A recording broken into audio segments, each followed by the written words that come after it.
Hello everyone. Tonight we begin with the kind of job you can't apply for. One where the interview involves vomiting into a leaf while a snake whispers your destiny. From getting kidnapped by forest spirits in your sleep, to learning medicine from a tree that calls you child, to being blamed for droughts because your drum sounded off at dawn. Welcome to the reality of becoming a shaman when the spirits do the choosing. Take a moment to like the video and subscribe, but only if you genuinely enjoy this kind of strange anthropology with a side of spiritual possession. I promise, no goat sacrifices in the comments section. Probably. Tell me, where are you watching from? And what time is it for you? Are you in bed, on a night bus, or pacing your kitchen with a half-empty mug of something herbal? I'd love to know. Now, let the lights dim. Maybe grab a blanket, or listen with one earbud, while the other stays tuned to the rustle of the wind. We're about to step into a world where illness is a calling card, and the cure might be hidden in your dreams. Let me tell you about the person you could have been. Not a preacher, not a guru, not even someone with a knack for moonlight and sage. No, if the spirits had their way, you wouldn't have chosen anything at all. You'd have been claimed. Maybe it begins with a fever, not the type that clears with herbs and water, but the kind that splits your dreams open and leaves you muttering in languages you don't know. You see things no one else sees. You stop eating. You laugh at the wrong time. In a city, they'd call it madness. In your village, they start whispering. The spirits are circling.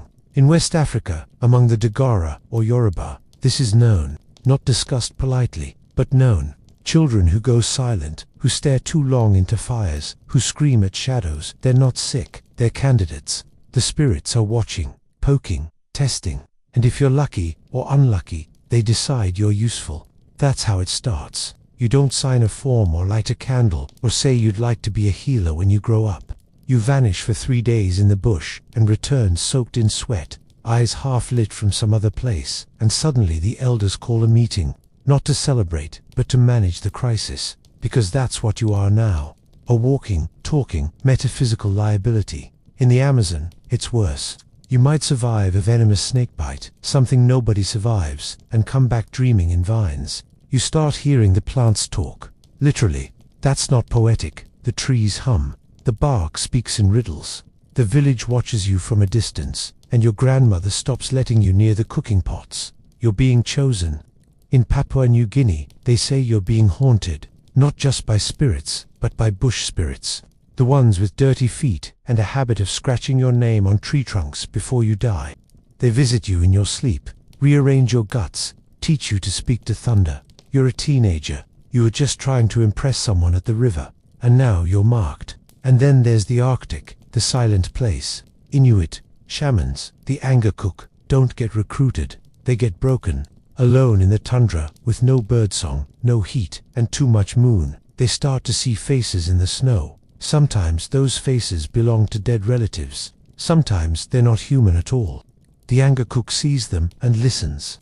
Had you been born to that cold, might have spent 3 nights inside a frozen hut, without food, breath clouding into fog, listening to seal spirits whisper your name from under the ice.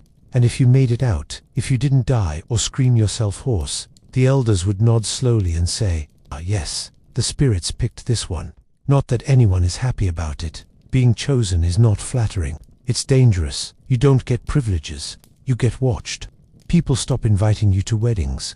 They stop looking you in the eye. You're not yourself anymore. You're a doorway. And the thing about being a doorway is that anyone or anything might come through. Now you've been cracked open. The village stares. The spirits lean in. But becoming a shaman, that's only step 1.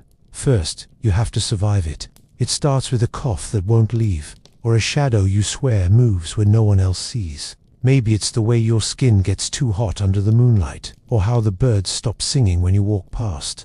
You're not just being watched by your neighbors anymore. Now it feels like something older is sizing you up from behind the trees. Welcome to the part where you break. If you'd been born in Burkina Faso or Togo, your aunt might take one look at you mumbling nonsense by the riverbank and mutter, "He's entering the madness." That's not an insult. It's a diagnosis. They don't mean crazy, not in the way cities do. They mean initiatory sickness, that ambiguous hell between spiritual possession and psychological collapse. And the only cure, let it happen. Nobody rushes to help you. That's part of the test. You might go blind for a few days. Your limbs stop obeying. You scream names you never learned and can't pronounce when you wake. The elders don't intervene. They wait. If you survive, if your mind doesn't snap in half, if you come back, speaking of rivers that turn to rope and dogs that sing in riddles, then they know. Now you're ready to be trained. In the Peruvian Amazon, the breaking comes in the form of isolation. You're taken into the forest, handed bitter plants, and told to stay. Not for an hour, for weeks. No food, except what the plants give. No water, except when it rains. No talking, just your body falling apart from hunger, and the constant presence of invisible beings you didn't believe in until they started whispering. And the plants, they don't whisper sweetly.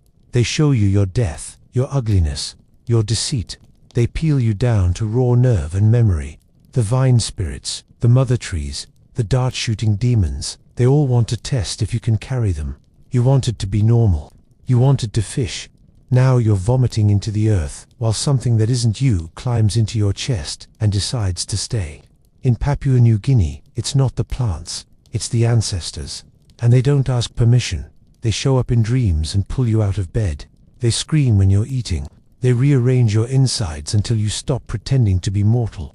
The elders nod knowingly while you stagger through hallucinations and fever. They've seen this before. It's how their last healer came through. And the one before him. And the one who burst into flame after seeing his spirit animal upside down. The Arctic. It's colder. Much colder. The Angakok doesn't get to sleep. Not because of spirits, because of doubt. That's the Arctic demon of choice. Long nights without dreams. Long silences that stretch for days. You begin to forget your name. And then, right before your mind slips into permanent stillness, you hear it. The spirit helper. A soft scraping against the bone of your skull. A polar bear voice. A fish that speaks. You listen. Because what else can you do? That's the secret they don't tell you. You don't become a shaman because you're strong. You become one because you've been taken apart and didn't disappear. The spirits shred your ego like dried meat. And if something comes back to live in the space they left, then congratulations. You're not cured. You're transformed. You've passed the first test, surrender. But you haven't learned anything useful yet. You still don't know the names of the herbs, the chance to stop bleeding, or how to exorcise a widow's haunting husband from her ceiling that groans at midnight. You don't even know how to speak to the ancestors without passing out. That's what the next phase is for. The apprenticeship doesn't begin with a diploma or a syllabus. It begins when someone, usually very old, very quiet, and very unnerving, looks at your half-wrecked body and says, "Good, you didn't die. That's your welcome." In West Africa, your teacher might be a Bablo, not just a priest, a walking hard drive of oral knowledge. He won't teach you gently, he'll test you constantly. He'll spend hours memorizing Odu Ifa, the sacred verses, a sprawling catalogue of cosmic cause and effect. There's no paper, everything's in your head. One mistake during divination, and you might accidentally tell a farmer to sacrifice the wrong chicken, or worse, not sacrifice one at all. And chickens hold grudges. In the Amazon, the training is, let's say, more botanical. You learn through dieta, a brutal commitment to isolation, silence, and very unfriendly plants. You're fed boiled leaves, no salt, no sugar, no talking, and absolutely no sex. Why? Because the plant spirits are jealous. They want all of you. If you disobey, they punish. Diarrhea is a love tap. Full-blown psychosis is more of a correction. Your teacher doesn't console you. He listens, maybe hums, maybe tells you that the tree you dreamed last night is a good one, but keep an eye on its cousin. Trees, after all, have politics. Over in Papua New Guinea, apprenticeship is a little more interactive. Your teacher is usually a respected shaman, someone who's survived multiple attacks from spirits, sorcerers, and perhaps a grumpy uncle who didn't make it through the last initiation. You'll learn how to communicate with ancestral ghosts using bones, stones, and, if you're lucky, dream chants. You'll also learn how to send messages via smoke, ask crocodiles for weather forecasts, and perform ritual vomiting without losing your dignity. You're taught that everything talks. Stones, trees, dead grandmothers, even your teacher's pet pig might be carrying spiritual messages. Pay attention. In the Arctic, things get colder again. The Angakok apprentice doesn't memorize chants. They go out alone. Imagine this. You, wrapped in sealskin, crawling into a snow-covered hut, barely big enough to sit in. No food, no fire, just a drum. You beat it slowly. Boom, until your brain slips sideways and the air turns liquid. Maybe a helper spirit comes. Maybe it doesn't. If it does, you must greet it with the correct posture, the correct song, and preferably not vomit on yourself from fear. If you mess up, you don't get scolded, you get haunted. No matter the region, your apprenticeship isn't just about acquiring skills. It's about becoming unrecognizable to others and to yourself. You start to smell different. People say your eyes look wrong. Children avoid you. Your family speaks about you like you've already died and become something else, which, in a way, you have. But here's the strangest part. After months or years of breaking, fasting, chanting, and learning to whisper into chicken guts or fish skeletons, you don't graduate. You're not done. There's no official ceremony with flowers and applause. One day, your teacher vanishes. Or you wake up and the spirit stops screaming. Congratulations, you're on your own now. And the real job is just beginning. Because now that you've learned how to host the spirits, well, they want in. Let me tell you about the person you could have been. Not a healer, not a priest, not even a mystic, with a soft voice and a basket of herbs. No, you would have been a human telephone. Possession isn't a metaphor here, it's a full-body occupation. In Benin, Togo, and other Vodun-practicing parts of West Africa, you'd enter a ritual space and start to tremble. Not from cold, from proximity. The drumming gets faster. The circle tightens. And then, pop, your eyes roll back, your limbs seize, and down you go. When you stand back up, it's not you behind your face anymore. It's Legba, or Mummy Wata, or someone older, stranger, hungrier. The crowd cheers. Someone ties a scarf around your waist, and if you're lucky, the spirit dances. If you're not, it demands gin, a goat, or confesses that your neighbor is cursed. This is what you trained for. In the Amazon, possession doesn't look like flailing or collapsing. It looks like song. You drink ayahuasca, feel the room turn into a breathing forest, and then it starts. The Oros. The shaman opens his mouth, and something not entirely mortal comes out, singing the language of trees, insects, bird bones. It's not beautiful in the Western sense. It's high-pitched, percussive, patterned, like an algorithm made of breath. Sometimes you sing back, sometimes you just survive it. Because when the spirit really takes hold, you might find yourself sucking invisible darts out of someone's stomach, burping loudly, which is healing, thank you very much, or blowing tobacco smoke into the shape of a jaguar. That's not drama. That's medical intervention. In Papua New Guinea, possession is expected, but it's not polite. Spirits arrive during ceremonies and drop you like a puppet. Your body shakes, your voice deepens or becomes unrecognizably shrill. Sometimes you laugh manically. Sometimes you mimic a pig. Sometimes you deliver messages from great-grandparents who really need the family to stop planting the wrong yam. And here's the twist. The spirit isn't always benevolent. Sometimes it's mischievous. Sometimes it lies. Part of your job is not just to channel, it's to negotiate. And then there's the Arctic Inuit and a cook. Don't fall to the floor. They go inwards. Trance is induced through repetitive drumming and controlled breath. Not hyperventilation, something more deliberate. You sink. The world narrows. Maybe your helping spirit comes in the form of a seal, or a tiny ancient man who lives in your left rib, or a goddess who lives at the bottom of the ocean, combing the hair of dead seals. When she speaks, it's through you. Your voice may not change, but your words, they're not yours anymore. You answer questions you never heard, things no one told you. And when you return, your chest hurts like something large crawled out of it, because it did. Here's what they don't tell you. Possession is exhausting. After the spirit leaves, you're soaked, shaking, and sometimes crying. People bow. They thank you. They offer you cassava or fish or coins. But no one asks if you're okay. You're not supposed to be. You're a vessel, not a person. Vessels don't complain. And if you ever hesitate, if you resist, the spirits notice. They don't like being ignored. But you keep doing it. Not for glory. Not even for power. But because now, finally, people need you. They come to you with grief, illness, missing children, broken dreams. And when you let the spirit use your mouth, you offer something they can't find anywhere else. The illusion of certainty. But certainty comes at a cost. You've become their bridge. And now it's time to start crossing. Let me tell you about the lives you could have had. You could be the one people come to when the crops fail, when the baby won't stop crying, when the cow is giving milk that smells wrong. Not a therapist, not a doctor, not a priest, something murkier, something heavier. You're the one who talks to what others fear. In West Africa, your work begins at dawn, or not at all, depending on which Orisha is in a mood. The Babalo priest of Ifa sits beneath the sacred tree, divination chain in hand. Clients line up. They come with coins, cola nuts, chickens, and very nervous questions. You don't offer answers. You cast them through cowries, palm nuts, or opal chains. The configurations form ODO cosmic poems, mathematical codes of fate. You recite the verse that matches. It might say that the illness comes from envy, or a neglected ancestor, or the goat they refused to sacrifice last Thursday. You prescribe a ritual. Burn this, bathe in that, apologize to your grandmother, the dead one. No refunds. Meanwhile, in the Amazon, your clinic is a smoky hut. The patient comes in complaining of malaise, bad dreams, maybe their limbs feel heavy, or their luck has dried up.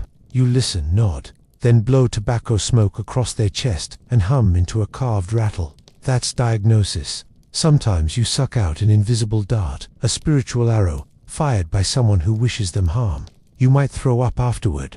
That's normal, a sign the dart was real. The patient thanks you with plantains. You sit back down, head spinning. It's 3 a.m. You haven't slept in 2 days. The spirits don't care. In Papua New Guinea, you do a lot of translating. A man thinks his wife's headaches are caused by his brother's spirit hanging around. You nod, seems likely. You consult your spirit helper via trance, fire, or bird entrails, and deliver the verdict. Yes, the brother is upset. Something about stolen yams.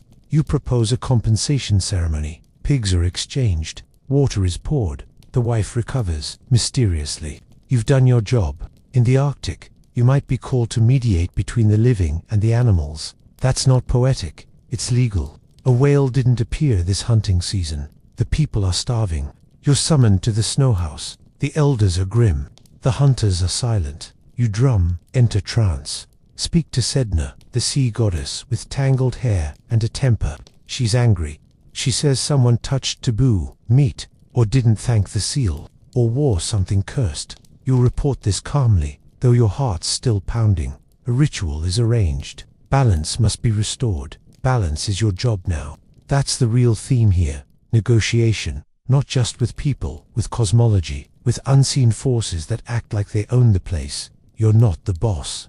You're the go-between, a spiritual middle manager with no vacation days and a client base that spans species. You handle jealousy, ghosts, failing crops, infertility, disease, sudden poverty, haunted cooking pots. Every problem is spiritual until proven otherwise. And if you fail, well, the spirits punish everyone. But success, that earns you respect, fear, dependence. People need you, but also wish they didn't. Because needing you means something's gone wrong. You remind them of that. You don't belong to yourself anymore. You belong to the village's fears.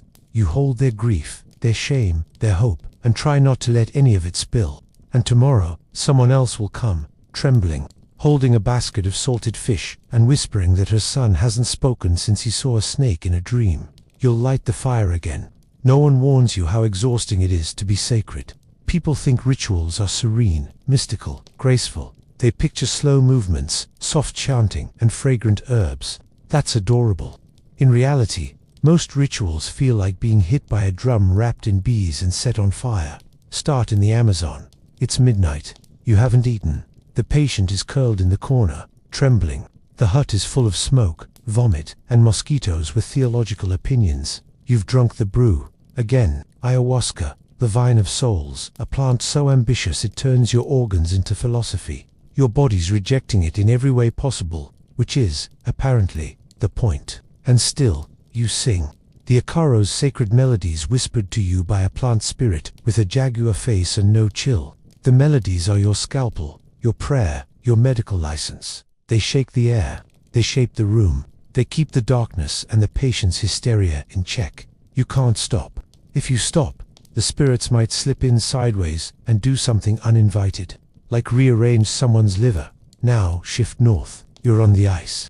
You've been drumming for hours, not because it's fun, but because it's how you shift dimensions. The rhythm gets into your blood, and then the boundaries blur. You meet your spirit helper. Again, he's late. He smells like wet fur and bad dreams. You ask for guidance. He grunts, vague as usual. There's no audience here.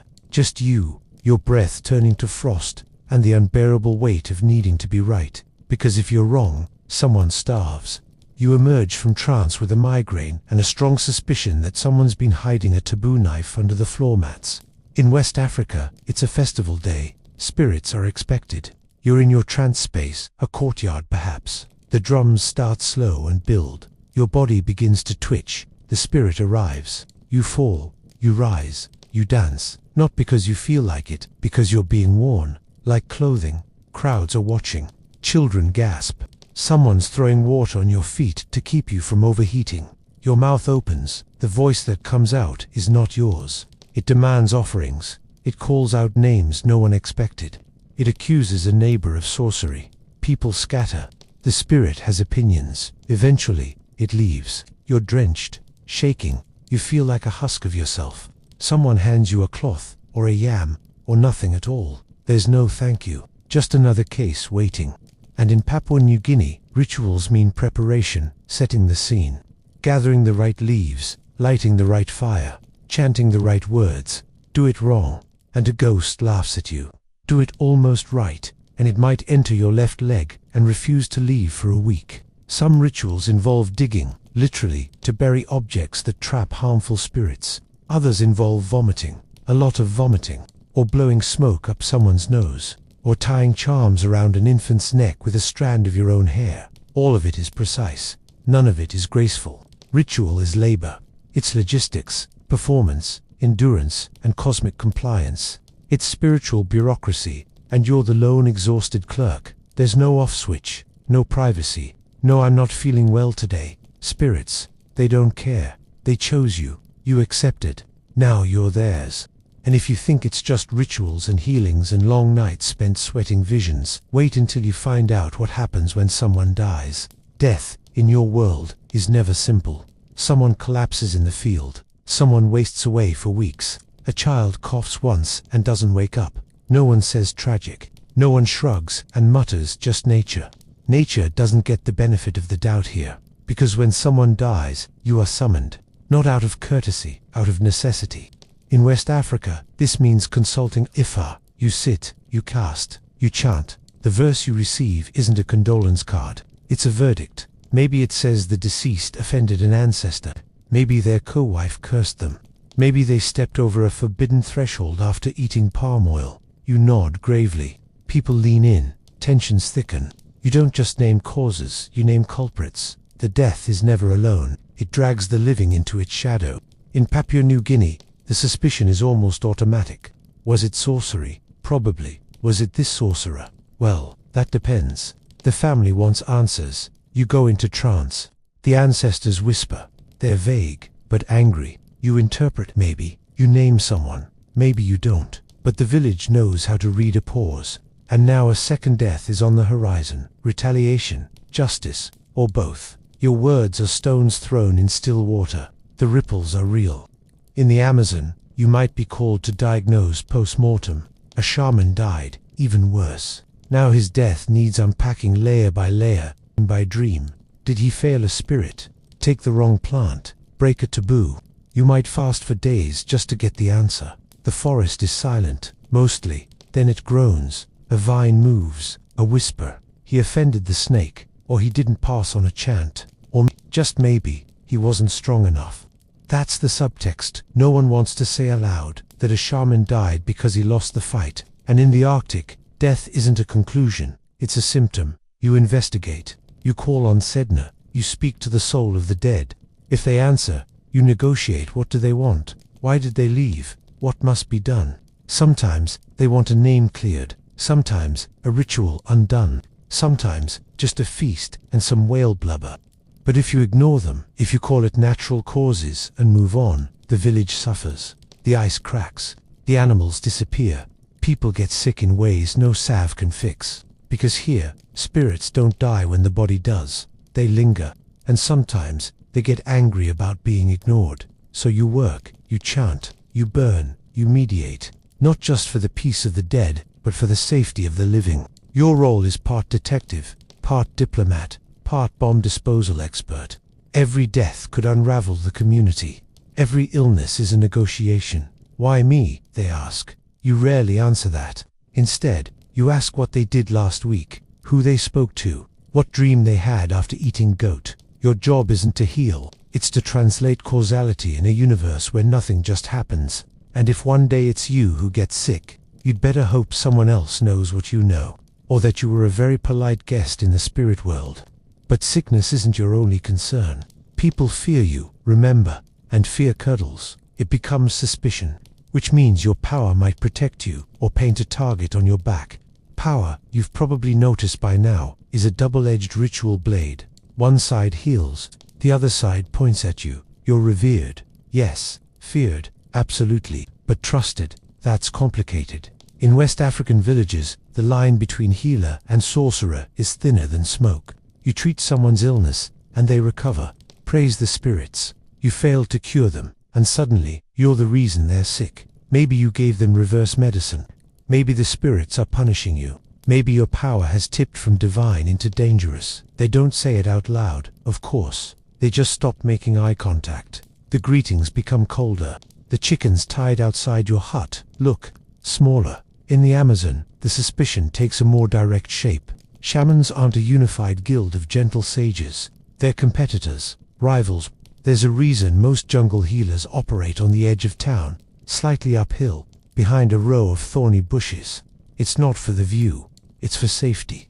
If a villager dies unexpectedly, people wonder who had motive. Who gave them that odd-smelling tea 2 weeks ago? You did. Ah, that's unfortunate. The spirits might be blamed publicly, but privately, your name's on everyone's lips, and not with reverence. And yes, sometimes shamans do attack each other spiritually, send illness with a whisper, hide darts in dreams, not a curse into the tail of a rat and let it loose at dawn. If your patient suddenly deteriorates after visiting another healer, well, better light a protective fire and sleep lightly. In Papua New Guinea, it's even murkier. You're the shaman, the diviner, the negotiator of spirit tensions, but you're also a social variable. You hold secrets. You know who paid for that ritual last harvest. You know who asked if their cousin might be blocking their luck. People smile at you with too many teeth. Some greet you with deference, others with subtle challenge. You sit at ceremonies, slightly apart, not quite guest, not quite family. Children are told to respect you and never mimic you. You're sacred, but you're not safe. And in the Arctic, even the Angakok, for all their isolation, can't escape politics. Villages are small, rumors are loud. If the hunt fails and someone remembers you looked tired last week, boom, correlation becomes causation. The seal spirits are angry. Why? Maybe the Angakok didn't sing the right offering chant. Maybe they're holding back knowledge. Maybe whisper it. They've sided with the wrong spirits. It doesn't help that your job gives you leverage. You can curse. You can bless. You can recommend who should marry whom, who should apologize to the sea, who needs to sleep with a protective charm under their pillow or risk being dragged into a dream swamp. That power terrifies people, which means it attracts attention. So you adapt. You rotate your sleeping mats. You boil your water twice. You watch your back during rituals. Not because you're paranoid, but because paranoia is survival. Trust isn't given to people who talk to the dead. It's loaned. And it's taken back quickly. And still, they come. Because in their bones, they know you're the only one who might save them. But that doesn't mean they'll invite you to dinner. And maybe you don't mind. Because the longer you serve the spirits, the less you belong to people anyway. Eventually, even your own reflection feels like someone else's face. At some point, it stops being a role. It becomes a condition. Something chronic, spectral, and irreversible. You live among people, but not quite with them. You eat what they eat. You greet the same gods. You walk the same dusty paths. But everything about you feels off. Not broken, just recalibrated for another frequency. People sense it. The dogs won't look you in the eye. In West African communities, you might live near the edge of the village, not by law, but by social gravity. Your hut sits slightly apart, just far enough that children throw pebbles toward it and run away screaming with delight when you open the door.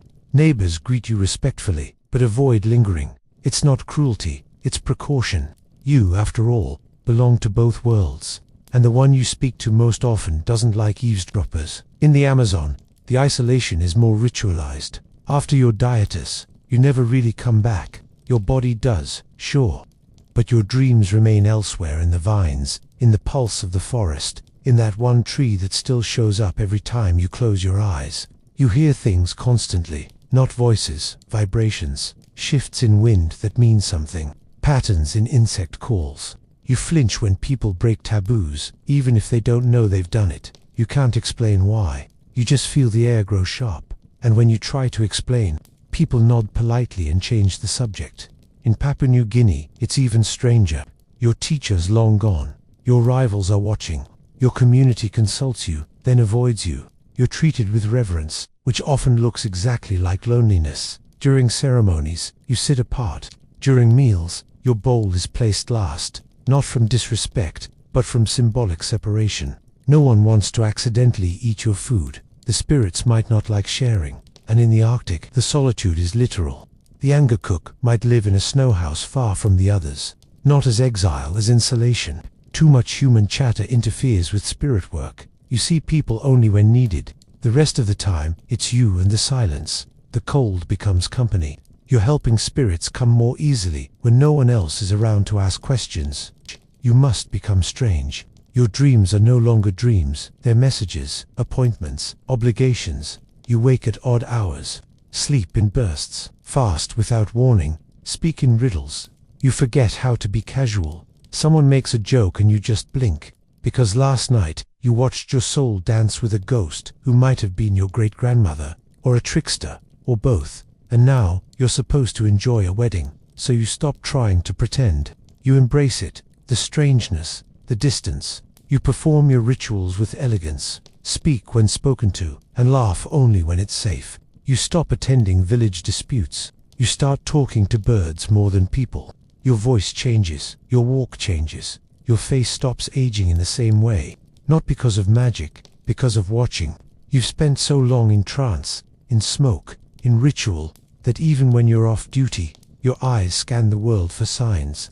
And if someone calls you lonely, you smile, because the spirits still visit. They never leave, even if you want them to, but time doesn't stop. Your joints ache, the world moves on, and soon, people start calling you elder. They bow deeper, they speak slower. They ask if you've chosen someone to carry on your work, because death is coming. And unlike everyone else, you know exactly what to expect. You're old now, or older, but don't mistake that for rest. For most people, age means softening. Less noise, fewer demands, maybe a little garden, maybe time to sit in the shade and be left alone. Not for you.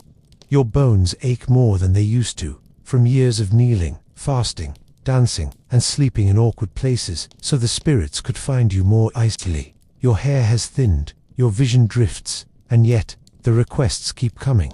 In fact, they increase, because you're not just a shaman anymore. You're a living archive, a vessel stuffed full of chants, protocols, omens, plants, bones, curses, cures, and the entire unwritten rulebook of your people's invisible world. Your presence alone calms arguments. Your silences get interpreted like scripture.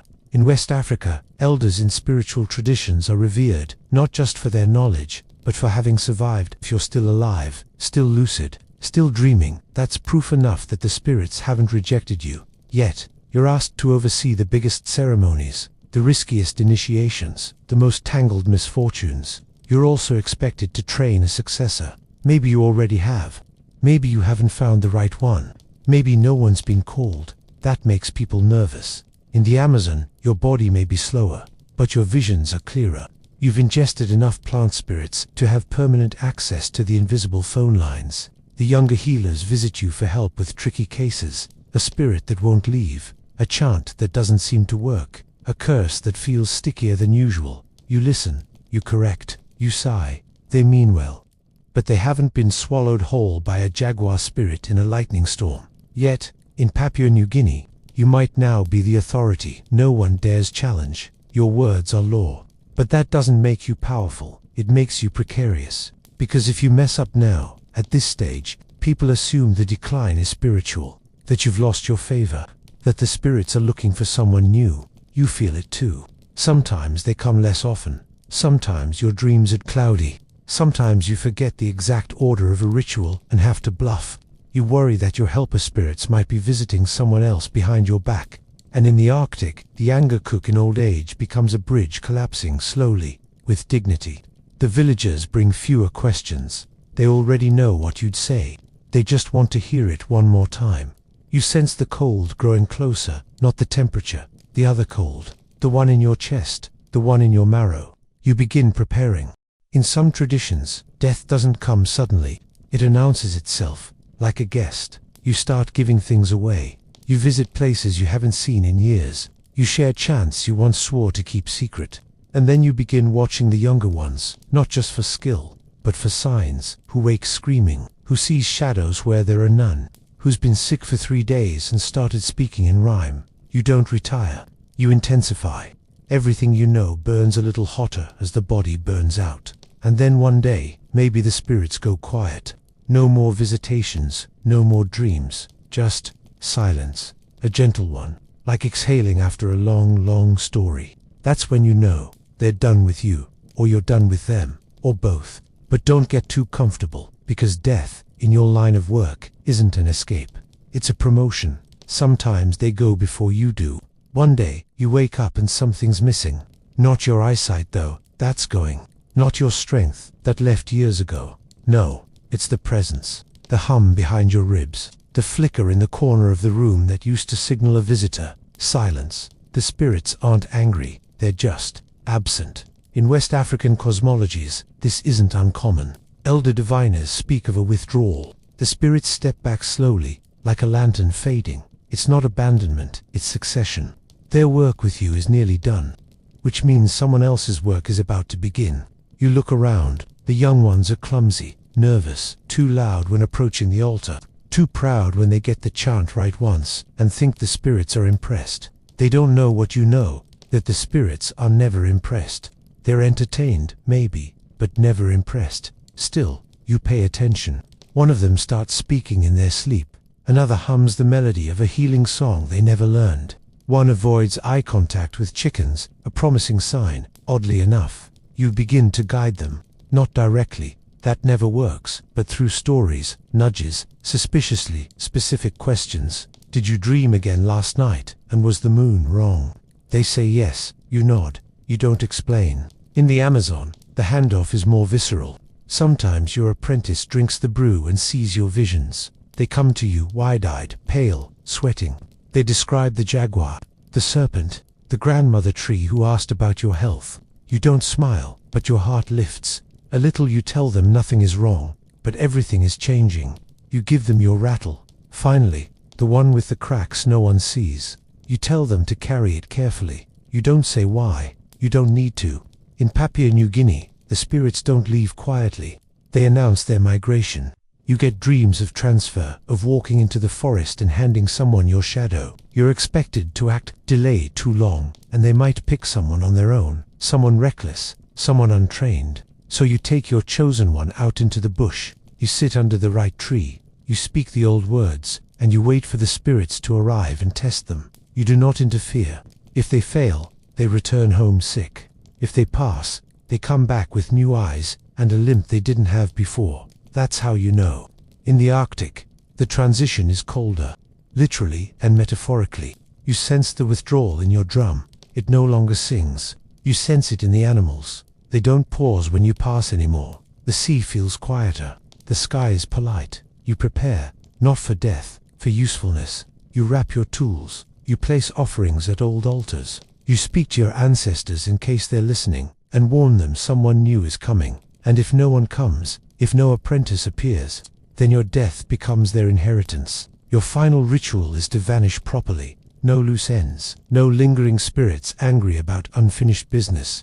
You tie it all up in the right chants, the right offerings, the right kind of silence. But spirits are funny. They rarely stay gone. Sometimes, just when you think you've been dismissed, a whisper returns. Just one, a small one, a tug on the hem of your dream. You smile in your sleep, because even when the spirits leave you, they're only ever a breath away. And You were never just a shaman, you were a door, and some doors don't close.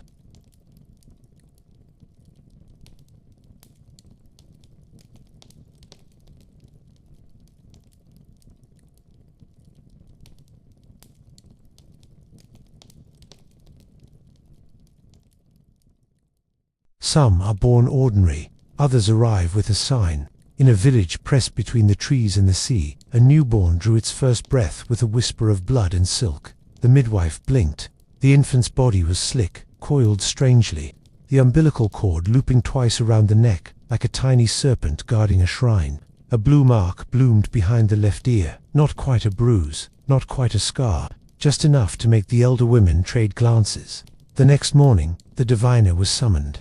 In Dahomey, marks like these were never ignored. They were catalogued in memory, not medical records. A veil at birth, a serpent-shaped birthmark, a child who refused to cry. All of it meant something. Not to the child, of course, but to the spirits, who kept careful tabs. The diviner arrived, wrapped in raffia, and murmured in a voice not entirely his. Cowrie shells scattered. One bounced off the child's forehead.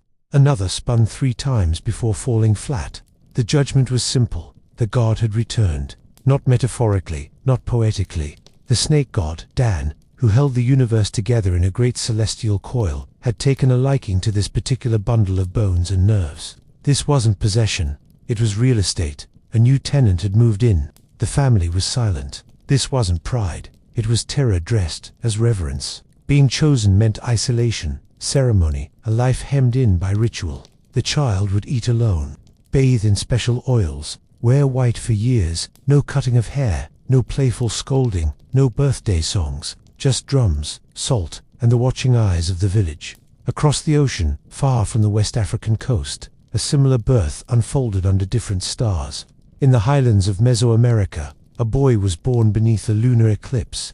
The midwife smeared ash on the doorway, just in case. A serpent crossed the threshold within the hour. Among the Nahua, such things were tracked obsessively. The feathered serpent, Quetzalcoatl, god of knowledge and wind, was known to reincarnate through bloodlines, dreams, or more troubling signs. A snake in the house, a child with double pupils, a baby who hummed instead of cried. In Aztec codices, these births weren't considered rare. They were embedded in the structure of empire. Some were marked by priests, others were raised for sacrifice. A few were kept like trembling relics, consulted during droughts, brought out during eclipses, spoken to only in flowers and smoke. In both worlds, one cloaked in jungle heat, the other brushed by volcanic winds. The pattern held. The snake chose, and the chosen did not choose back. When they were old enough to walk, they were taught not to. When they were old enough to speak, they were told to keep silent. A god cannot babble. A god does not throw tantrums. A god is carried, anointed, and obeyed. The price of divinity was never freedom. It was attention, constant, suffocating, ceremonial, a gaze that never blinked. And once the spirit had moved in, it rarely moved out. The possession never arrived all at once. It crept. At first, it was a refusal to eat. Then sleeplessness, nightmares. The child's head grew hot during the rains, and cold during the dry season. Their voice changed tone without warning, sometimes heavy and slow, sometimes light and strange. Mothers watched, fathers left the room, grandmothers nodded in resignation. It was beginning. In the forests of southern Benin, shrines to Dan coiled in loops of white stone and bronze. There, possession was not an affliction but a confirmation. The serpent god needed flesh, warm, trembling, unsteady flesh, and it found it most easily in the young. During the Vodun ceremonies, the chosen child was brought into the circle. They were not allowed to resist. Resistance was considered arrogance. Submission was the only polite thing to do.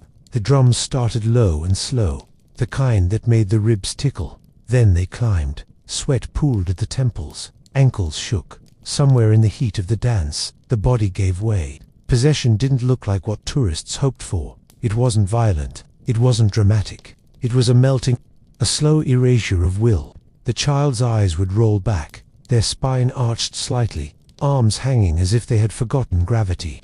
Then came the hiss, not from the lips, but from somewhere inside the chest, like a sleeping snake exhaling. The elders nodded. The spirit had arrived.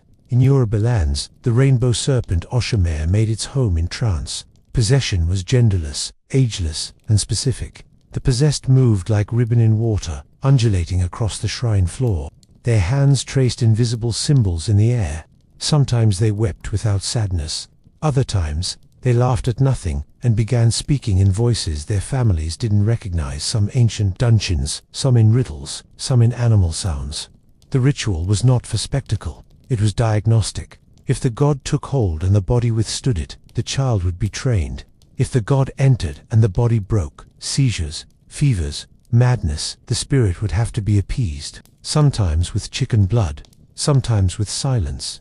Across the ocean, in Mesoamerica, the trance was summoned with a different toolkit: mushrooms, tobacco, obsidian, mirrors. The priests would burn copal, blow smoke over the forehead, and whisper prayers into cornmeal. Children chosen by Quetzalcoatl were expected to dream vividly, to convulse during eclipses, to draw feathered serpents with their eyes closed. If they didn't, they were scolded, not for dishonesty, but for spiritual laziness. In one recorded rite, the boy selected to embody the god was kept in solitude for 6 days. On the 7th, he was led into the temple, blindfolded, and surrounded by dancers painted in turquoise and jade. The music began. He didn't speak, he hissed, whether in the humid groves of West Africa or the volcanic plateaus of Mexico. The signs were unmistakable. The spirit had entered, and the body no longer belonged to the child. Possession wasn't a moment, it was a condition. Like humidity, like illness, like royalty, they lived from that point on in cycles of trance and recovery. Between ceremonies, they were pale, quiet, obedient. During them, they became wild-eyed oracles, whose words were copied onto palm leaves or carved into clay. They were still children, they just didn't behave like ones anymore. And this was only the beginning. The removal was quiet. Once the spirit had been confirmed, through trance, possession, and the trembling voice of the oracle, the chosen child was taken away. No fanfare, no public farewell, just a mat rolled under one arm, and a procession of elders humming through their teeth. Behind them, the wind carried whispers. In the Dahomey kingdom, this phase was known but rarely spoken aloud. It marked the boundary between the human and the divine, a phase that no longer belonged to the family, nor to the child, but to the god now coiled in their breath. The hut where they stayed was swept daily. No one entered without ritual. Shadows were watched for irregularities. The child wore white, always white. The cloth was never washed in public water. It was steeped in herbs by priestesses whose names had been forgotten by most. Food was bland and sacred: crushed yam, cassava paste, the occasional sliver of river fish, all prepared with hands that had not touched the dead or the sick in weeks. There were no mirrors, no songs unless permitted. The body began to unlearn casual movement. The spine adjusted to stillness. The tongue was discouraged from ordinary speech. In the shrines of the Yoruba, the initiate's room was covered in chalk sigils. Doors were tied with woven cords dyed in palm oil. They were not to touch others, nor be touched. Even birds avoided the roof of their chamber. At night, the air grew heavy with incense and unreadable sounds. Dreams became diagnostic tools. One wrong vision could delay the rituals for weeks. Those who emerged from this isolation came back changed. Pale, yes, thin, often, but most of all, hollowed, as though the body had been emptied of its own intent and filled with something colder, heavier. In some cases, they forgot the names of their siblings. In others, they spoke only in proverbs for several days. If they laughed, it was short and tight, like a sound escaping through locked teeth. Among the Aztecs, the chosen impersonators of Quetzalcoatl did not undergo years of solitude, but their transformation was no less complete. The priests selected a young man for his beauty, symmetry, and composure. He was given robes, jewels, and a palace of his own. Servants tended to his needs, musicians followed him, and the common people addressed him as if he were already the god incarnate. But the ceremony had a trajectory, a script. On the eve of his final day, his jewelry was removed. His flute was broken into pieces. The songs were silenced. He was led, still dressed in white, still serene, to the temple steps. There, he was offered as a divine return. His blood, spilled in ritual precision, sealed the cycle.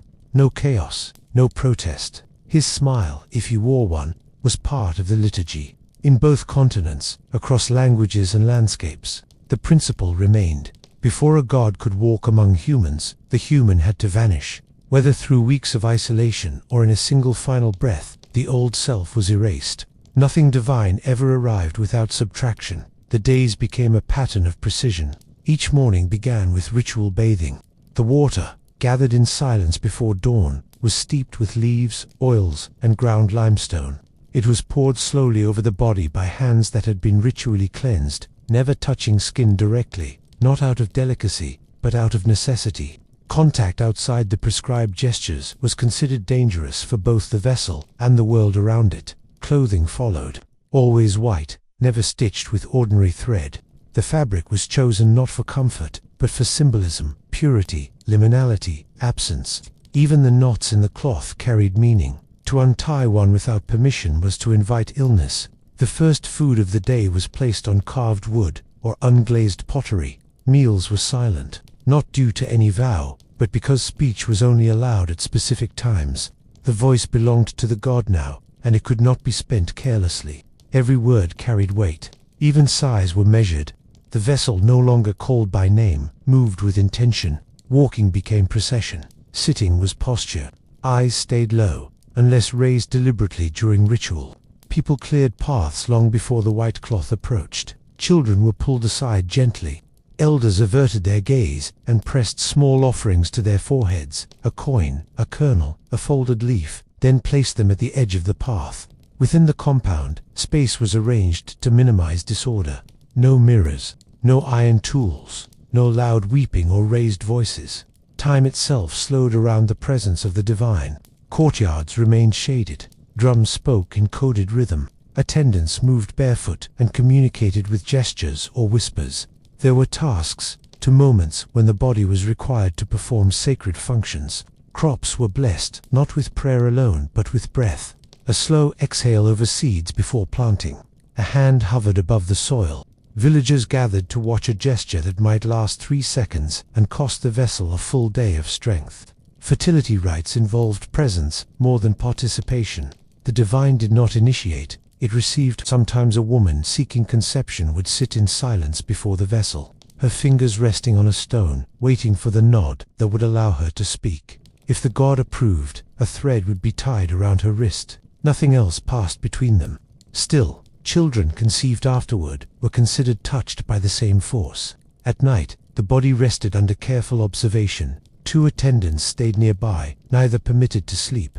One watched for movement. The other listened for irregular breathing. Dreams were recorded, not by the vessel, but by those who woke early and examined posture, residue, murmurings. If the god had spoken during sleep, it left traces. Time passed differently. The individual underneath the child, the former sibling, the former student, receded.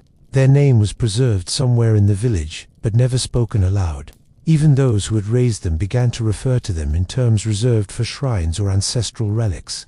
As seasons changed, festivals marked the gods' appearances. Painted faces surrounded the compound. Offerings were brought: salt, feathers, rare roots, carved figurines. The vessel sat motionless through long hours of music, drumming, and ritual movement, blinking only when necessary. If they moved, even slightly, crowds interpreted the gesture. A twitch of the fingers could send a woman into labor. A smile could be taken as omen for war. And always, beneath the stillness, something watched. The spirit did not come and go like the weather. It lingered. It nested in bone and breath. Some said the god lived behind the eyes. Others said it lived in the spine, curled tightly like a snake, sleeping in a hollow tree. Either way, the body was no longer its own, and every day began and ended with the careful maintenance of that possession. The serpent was never just an animal. It slithered through cosmology with a calm that unsettled even the most practiced diviners. Neither entirely good nor malevolent, it occupied a space few other symbols dared to inhabit: the middle, the in-between. It belonged to the soil but rose toward the sky. It vanished into cracks and reappeared during rain. It moved without limbs and shed its skin without dying. For those who had been marked, for the bodies that carried gods inside them, the serpent was not only a sign of possession, it was the possession itself. Its image appeared everywhere, carved into altar legs, painted onto ceremonial drums, coiled into the handles of ladles used to pour oil onto sacred fire. The people said the snake connected worlds, not in metaphor, but in movement. Its body stretched across the chasm between ancestors and the unborn, between drought and rain, between what is known and what must be feared. The child who had once cried under mosquito nets now sat in the center of ceremonies as the living threshold. The serpent curled around their existence, in their garments, in the rhythm of their breath, in the deliberate cadence of their steps. It was no longer something seen in visions. It had become the organizing logic of their life. When the god was said to stir inside them, the signs were not dramatic. The skin tingled, the spine stiffened, the hands trembled slightly. But what followed was unmistakable. Speech not entirely their own, eyes that no longer blinked, movements that mirrored the serpent's rhythm, slow, deliberate, spiraling inward before striking outward with a single word or gesture. The connection between the snake and fertility was never questioned. Fields were blessed with serpentine patterns etched into the soil. Newborns were passed over baskets shaped like coiled vipers. Even illness was read through the lens of the serpent. A fever meant the spirit was shedding. A convulsion meant it had bitten something inside that needed to die. None of it was symbolic. The people didn't speak in allegory. They didn't say the snake represents. They said the snake is, and it was. It was the rainbow that arched after the storm, believed to be the serpent's spine gleaming in the sky. It was the thunder in the earth, the rumbling that meant the spirit was hungry. It was the flash of intuition that arrived before a priest opened their mouth to speak. In the presence of the godchild, serpents gathered. Not many, never in crowds, but always with purpose. One would cross the threshold of the shrine at dusk and coil in the corner, watching. Another would appear beneath the stool, unmoving, as if waiting for instruction. These moments were not interrupted. No one screamed. The snake would remain until the ritual ended, then vanish without a sound. Those who lived near the shrine grew used to it. Not comfortable, never that, but used to it. Fear became familiarity, and familiarity turned into quiet reverence. The boundary had been erased, and no one could say when. The divine was no longer in the sky or the distant past. It was here, breathing, watching, flicking its tongue against the edge of human understanding. And so the serpent endured, in dreams, in sickness, in the curl of smoke rising from the fire. Not a metaphor, a bridge. Over time, the god stopped visiting. The movements once thought divine, the subtle gestures, the transbound murmurs, the faint trembling of the jaw, grew less frequent. The body remained, clothed in ceremonial white, but whatever force had filled it began to flicker. He no longer responded to questions, not even with silence that meant something. His eyes stayed open longer than they should have. He sat even when no ritual called for stillness. The songs passed through him without a twitch. The priests observed. The attendants whispered. But no one dared name what was happening. Each morning, his body was washed as it had always been. The sacred oils still stained his shoulders. The offerings still arrived. Coins wrapped in cloth, broken eggs, water in bone-white bowls. But something was dimming. Or perhaps, something had already gone. No one retrieved his name. It had been gone for too long, placed on the shelf, with other words no longer spoken. Even his family used titles instead. The one who listens, the seat of the snake, the eyes of the rain.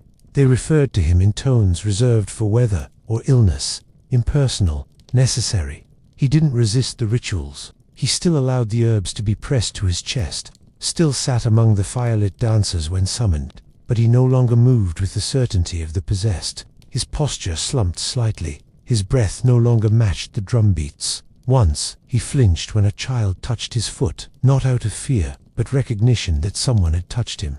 They began to keep him indoors, not as punishment, not out of shame, just to protect the shape of the myth. Outside, he had become too human. The villagers spoke of dreams turning sour after seeing him, crops growing with a bitter taste, snakes that used to curl near the compound now passing by without pause. And so the doors remained closed. The windows were smeared with ash. A candle burned day and night. His meals grew smaller.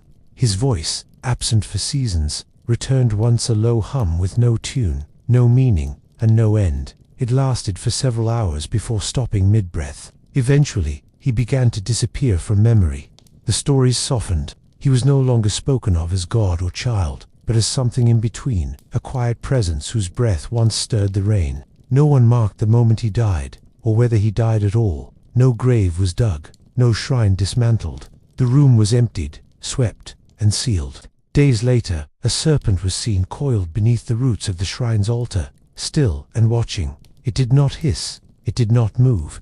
That night, no one dreamed, and nothing more was said.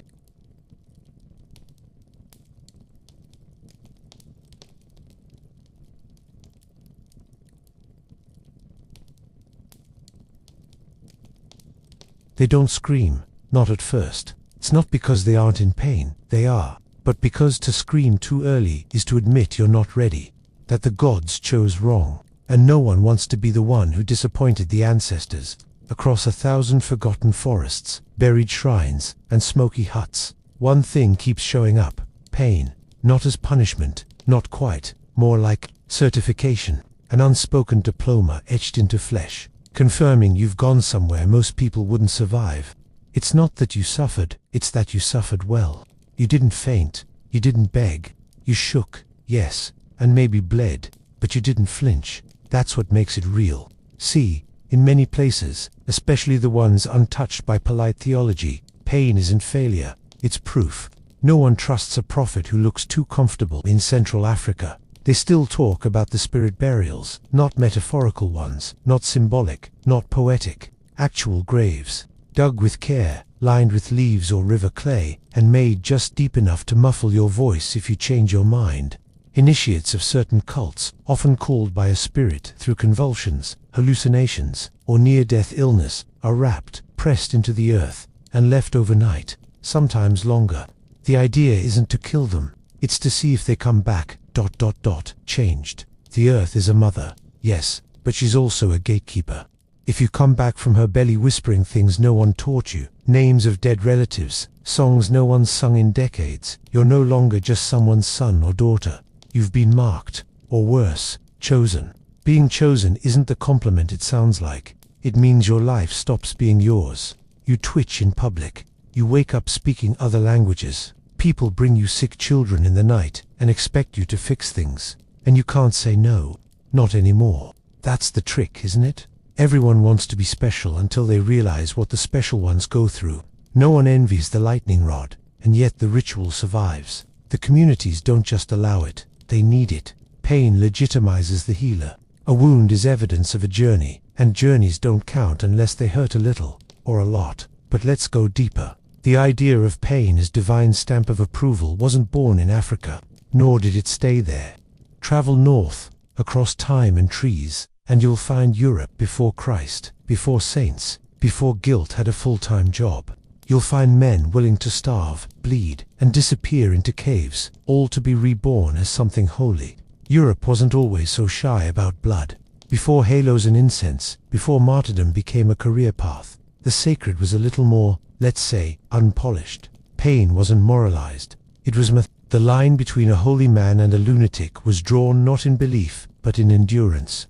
In Celtic lands, they used to bury people under stone. Voluntarily, mind you. Not as punishment, but as transformation. You'd crawl into a stone chamber, a cairn, or sometimes just a hollow in the earth, and stay there, alone, days, weeks, long enough that the world started to drip, the darkness pressed into your chest. Your own breath became suspicious. And if you were lucky, or cursed, something spoke back. This wasn't penance, it was alchemy. The idea was simple: go down into death, and come back with something sacred. Visions, insights, or just that haunted look in your eyes that made people listen when you spoke. Druids did it. So did certain warriors, and a few too many mad poets. And if you were particularly blessed, you bled for the land. Some early Indo-European traditions believed the king was the health of the soil. Not metaphorically, literally. Crops failed. Maybe the king hadn't suffered enough, so they'd cut him. Sometimes gently, symbolically, sometimes not. A wound for the wheat, a bruise for the barley. This wasn't sacrifice, not yet. It was maintenance. Fast forward a few centuries, and Christianity starts to spread. Slowly at first, then with the sharp efficiency of an empire learning to pray. But instead of wiping out these strange pain rituals, it absorbed them, translated them. You can see it in the saints. The early ones, before the Vatican got good at PR, are often just repackaged martyrs. Local eccentrics who starved themselves in the forest. Women who sealed themselves into cells and called it devotion. Men who walked into pagan territories alone, knowing full well what would happen, and wrote their sermons in blood.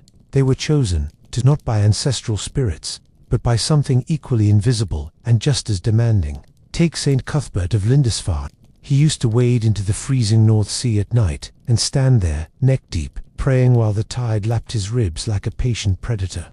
When he came out, otters would dry his feet with their breath. That was the story. Anyway, pain was never quite enough. You had to add a bit of wonder. Or St. Simeon Stylites, who lived on top of a column in Syria for 37 years. 37 years, no roof, no ladder. People would hoist food up to him. Birds would nest in his beard. That wasn't punishment, it was prestige, a public spectacle of private holiness. Because even then, pain was the badge, and the more grotesque, the more convincing. You didn't just fast, you fasted until your teeth fell out. You didn't just pray, you did it in a hole in the ground, surrounded by your own rot, until someone called you a saint. But maybe the best proof that pain means you're chosen doesn't come from temples or churches. Maybe it's deeper, wilder, wrapped in vines and breathing through bark. Because in the Amazon, the spirits don't ask politely. They drag you into the forest, starve you half to death, and see if you come back with your sanity intact. In the forest, there are no pews, no stained glass, just leaves thick enough to drown in, and 1,000 eyes that blink without faces. Here, the sacred doesn't whisper, it bites. And if you're lucky, it lets go. Amazonian shamans aren't born, they're taken. And usually, not gently. It starts with illness, or madness, or dreams so violent they leave you shaking in the daylight. Your family gets scared. They take you to the elders. And the elders, if they nod solemnly instead of calling for help, that means you've been chosen. Congratulations, the forest wants you now. Initiation isn't a weekend retreat. It's more like an exorcism that takes a year and never fully ends. You're lead into the jungle, often alone, and left with instructions that sound more like riddles. Don't eat, don't speak, don't dream about women. Watch the trees, they'll watch back. Then the diet begins. It's not about nutrition, it's about stripping your body of noise, salt, sugar, fat, and comfort, all gone. You're reduced to rice, root, and ritual. Days pass. The animals stop fearing you. The shadows start feeling personal. Somewhere in this fasted state, the brews arrive. Ayahuasca, Yage Cambo, not recreational, not relaxing, not visionary experiences, but chemical summons for whatever spirits you're meant to serve. They don't always show up kindly. Sometimes you vomit until you cry. Sometimes you cry until your ancestors respond. If they do, because the forest doesn't talk to tourists. It talks to those on the edge, and it speaks in burning fevers, convulsions, and insect songs. Then come the trials.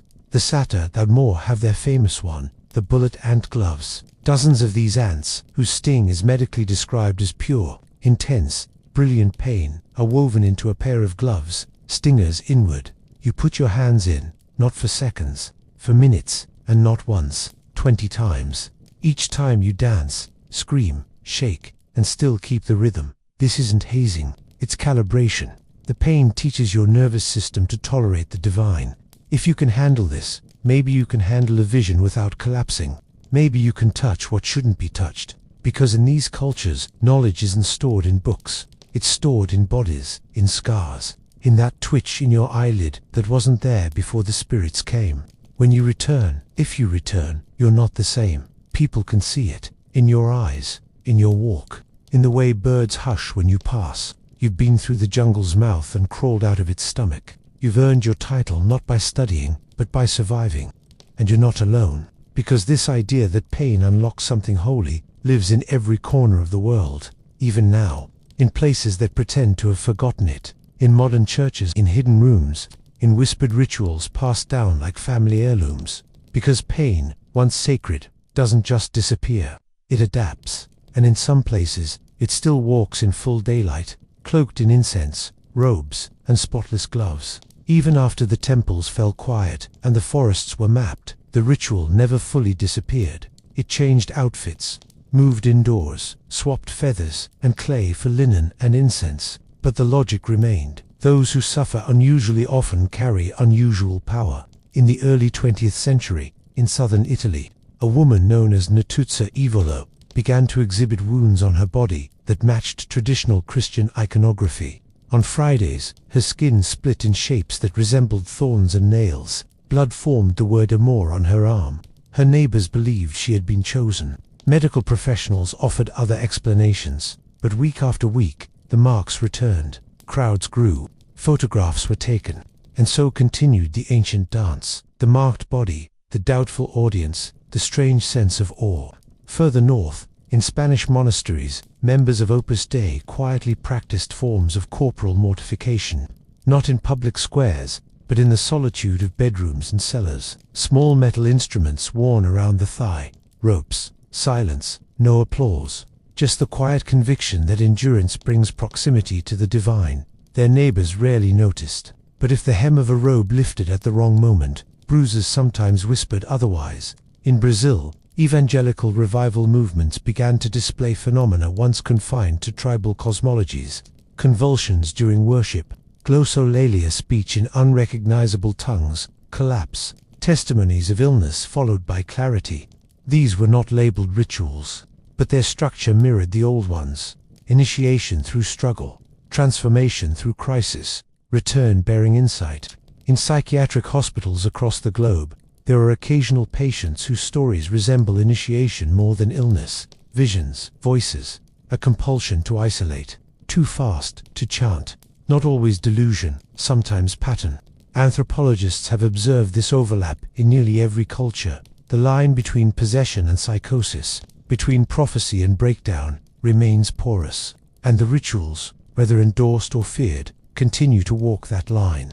The body remains the archive: stigmatics in France, ascetics in the Philippines reenacting crucifixions on Good Friday, solitary seekers in the American desert building shrines out of trash and firewood, none of them coordinated, none of them aware that their gestures echo older scripts. What binds them is not doctrine but choreography, the same old sequence: withdrawal, ordeal, return, and beneath it, the same haunting suggestion that transformation, if it's to be trusted, must be etched in skin. Altered breath, irregular sleep. Where theology fails, performancy, persuagis, the ancient instinct survives because it answers something too old to be reasoned away: the idea that the sacred must hurt to be real, or at least visible. The rest, after all, could be fiction. And still, in some villages, one can find the old forms intact. In Central Africa, the healer's hut remains a threshold. In the Amazon, gloves filled with venomous ants are still offered to boys with steady eyes. In the Caucasus Mountains, certain shrines still ask for a gift in blood. There is one more place where the ritual endures, unspoken but unmistakable, in how societies treat those who seem touched by something invisible. Not quite mad, not quite holy, but hovering, mistrusted, admired, kept at arm's length, given a title, given a silence to fill. They're still being chosen, but no one's quite sure by whom. In some places, they're still buried on purpose. The ritual no longer carries a name anyone remembers, but the structure remains. A shallow pit, just deep enough for the chest to tighten. Leaves brushed aside. A body lowered, wrapped in cloth, sometimes anointed. Not dead, not yet, just hidden. Hidden until the breath shortens and the mind slips sideways into something that doesn't answer to language. They say those who return can see things others can't, that their hands vibrate when near illness, that they walk slower, speak less. No one ever asks too many questions. The grave is considered rude to speak of directly. To be buried and not die is to belong, not just to the village, but to the boundary itself, between breath and stillness, between ordinary and otherwise. This is not unique. In ancient Syria, a man once climbed atop a column and never came down. His name was Simeon. He built a small platform, barely large enough to sit, and stayed there for 37 years, through storms and sickness, through birds nesting in his hair, through the death of an empire. Food was lifted up to him in baskets. People gathered below, not to help, but to stare. He said he had made himself a bridge to heaven. Others simply believed him because he did not leave. Somewhere in the Amazon, a boy once wore gloves filled with bullet ants. The insects were woven in while sedated, then awakened just before the ritual began. Their stings cause waves of pain so intense it drowns thought. He danced while they bit. He returned, trembling, unable to sleep for 3 days. Elders nodded. He was considered ready.